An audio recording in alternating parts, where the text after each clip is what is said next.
Dan nyaris kita tidak temukan manusia yang sempurna kecuali nabi dan rasul yang punya sifat ma'sum, dijaga oleh Allah Subhanahu wa taala. Siapa yang dari baligh sampai sekarang Jumatan yang tidak pernah salah pandangannya, tidak pernah keliru bicaranya, tidak pernah salah mendengarnya? Mustahil. Seustad-ustadnya, kiai sekiai-kiainya pasti pernah salah. Jadi kalau Anda ingin mencari kesalahan seorang ustadz, dia pasti ditemukan sepanjang dia manusia. Kiai demikian, Habib demikian, sepanjang manusia, sepanjang bukan nabi dan rasul. Siapapun, mau pejabat, mau rakyat, mau birokrat, siapapun, pasti ada potensi untuk berbuat salah sepanjang kita masih hidup dan sepanjang setannya juga menunaikan tugasnya untuk menggoda manusia. Nah, Allah yang punya sifat Rahman dan Rahim sebagai penutup bagian dari khutbah ini menginginkan dalam situasi itu pun tetap melindungi kita, tetap menjaga kita. Karena Allah pun mendeklarasikan, engkau bisa menggoda, tapi aku pun membentengi hambaku dari godaanmu itu. Maka kesempatan diberikan oleh Allah supaya kita menyadari kekeliruan itu, mengoreksinya, dan kembali kepada jalan kemuliaan. Tidak ada manusia yang tidak salah selain Nabi dan Rasul. Tapi diberi kesempatan oleh Allah dari kesalahan itu kembali menjadi soleh. Saudara, bila kita mengoreksi yang salah menjadi soleh, tidak baik menjadi baik, maka kebaikan yang dihasilkan dari sifat korektif dari yang tidak baik itu disebut birrun namanya. Birrun. Bila itu melekat pada diri kita, kembali jadi baik, birrunnya nempel dalam diri kita, jadi baik lagi, maka berubah menjadi mabrurun. Maka dilatihlah setidaknya dalam ritual setahun sekali. Belajar, kontemplasi, apa selamanya saya akan jadi seperti yang tidak baik ini. Kata-kata kotor, senang mencela orang, pikiran yang gak bagus, mendengar yang gak baik. Sementara saya sadar saya pulang akan menghadap Allah. Nanti dikumpulkan di padang Arafah. Maka dibawa ke miniatur kehidupan orang kumpul semua sama. Mau pejabat, mau rakyat, mau punya kedudukan, mau tidak, pakaiannya sama, ritualnya serupa. Deklarasi kesetaraan. Bahkan sebelum PBB deklarasi, sebelum ada terbentuk banyak negara, Islam sudah memperkenalkan kesetaraan. Tapi dalam kesetaraan itu ada renungan. Apakah akan begini selamanya? Sementara kita akan pulang kepada Allah. Apa enggak malu pulang dengan status sebagai pencuri, pulang dengan status sebagai koruptor, pulang dengan status sebagai pencela, pulang dengan status sebagai penyogok? Apa enggak malu diviralkan di alam akhirat nanti? Fulan koruptor, fulan penyogok, fulan pezina, fulan penipu, datanya dibuka semua, nggak bisa bohong dia. Apa nggak malu? Maka direnungi itu di Arafah itu.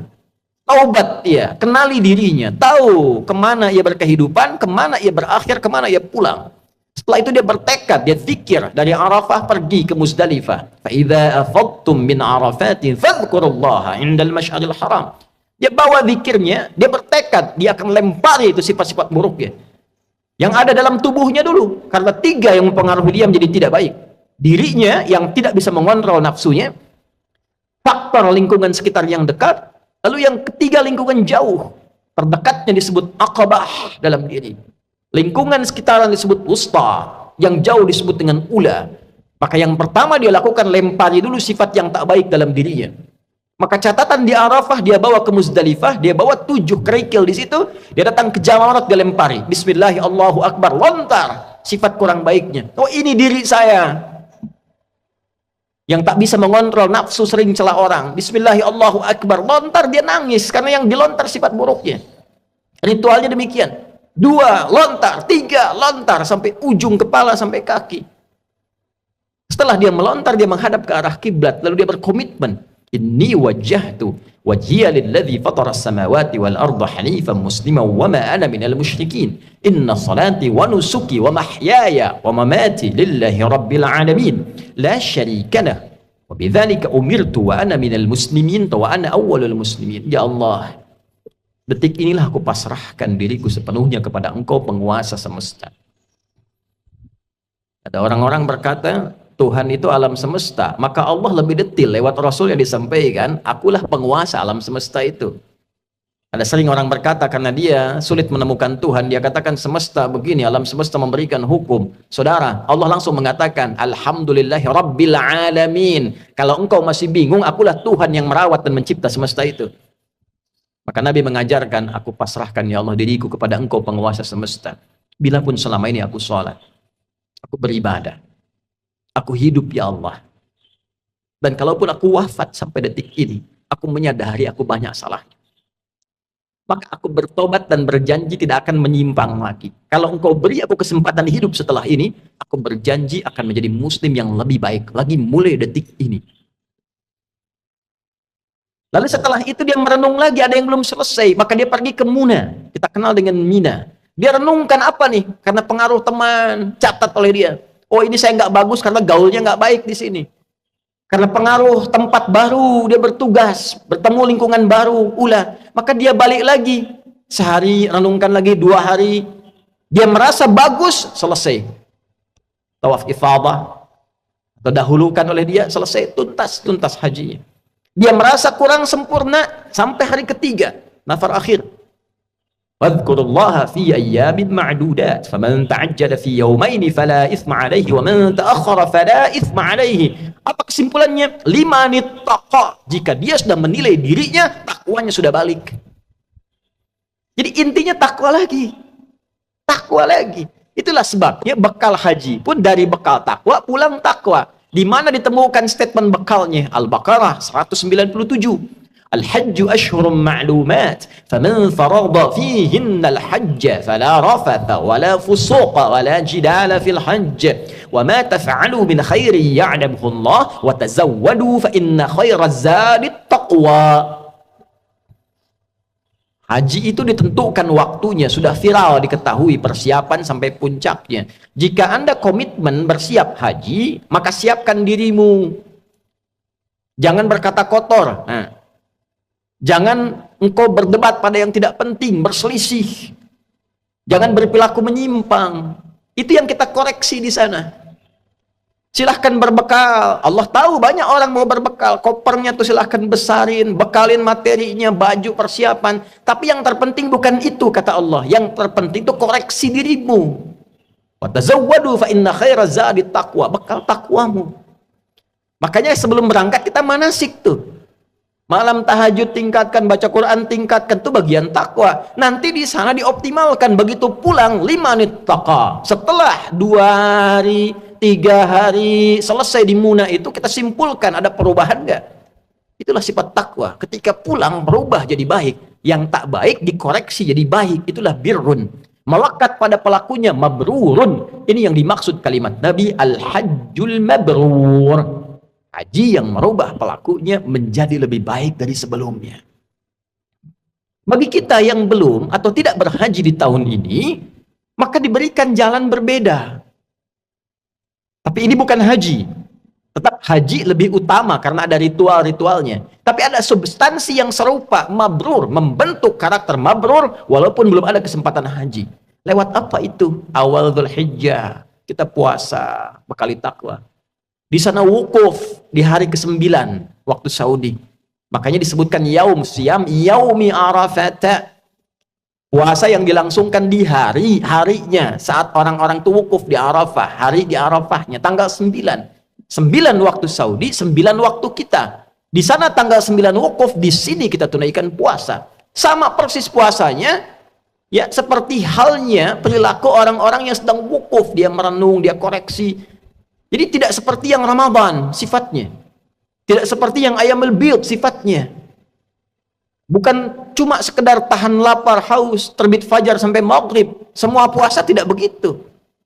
Ada keistimewaannya. Khusus untuk Arafah, esensinya koreksi diri. Kenali kekurangan dan seterusnya. Malamnya takbir, saat di sana melontar jumrah esoknya, tanggal 10, di sini kita menyembelih. Sifat hewani. Hewan itu diciptakan dengan nafsu. Jadi gambaran nafsu itu ada di hewan. Hewan tak punya takwa. Karena di sana melontar sifat hewani nafsunya, di sini menyembelih dan kalimatnya setelah itu sama, menghadap ke arah kiblat, mengatakan kalimat yang sama, inni wajjahtu dan seterusnya. Inilah yang dimaksud Allah di Quran surah 22 ayat 37. Di sana takwa, di sini takwa. La yanalallaha luhumuha wala dima'uha walakin yanaluhut taqwa minkum. Yang diterima, yang sampai pada Allah itu bukan berapa besar sapinya, bukan berapa besar kerbaunya, bukan berapa banyak darahnya. Yang diterima oleh Allah, kata Allah, takwanya. Ada perubahan nggak? Merasa lebih dekat nggak dengan Allah? Merasa meningkat gak ibadahnya? Meningkat, mendekat, lebih dekat lagi, itu korba. Semakin meningkat disebut kurban. Itulah sebabnya ibadahnya disebut kurban. Dari kata korba, bukan korban. Kurban. Kenapa disebut kurban? Yang dimaksudkan ketika kita berbagi dan komitmen menjadi baik, dilihat standarnya setelah itu menjadi lebih dekat hubungannya dengan Allah. Meningkat takwanya. Itulah mabrur. Sekarang kita lihat. Sehari setelah hari tasyrik, Jumat ini, Jumat deklarasi perubahan diri kita. Bukankah kita di Jumat ini dipanggil untuk meningkatkan zikir? Coba dicek, jadi lebih dekat gak dengan Allah? Merasa meningkat gak takwanya?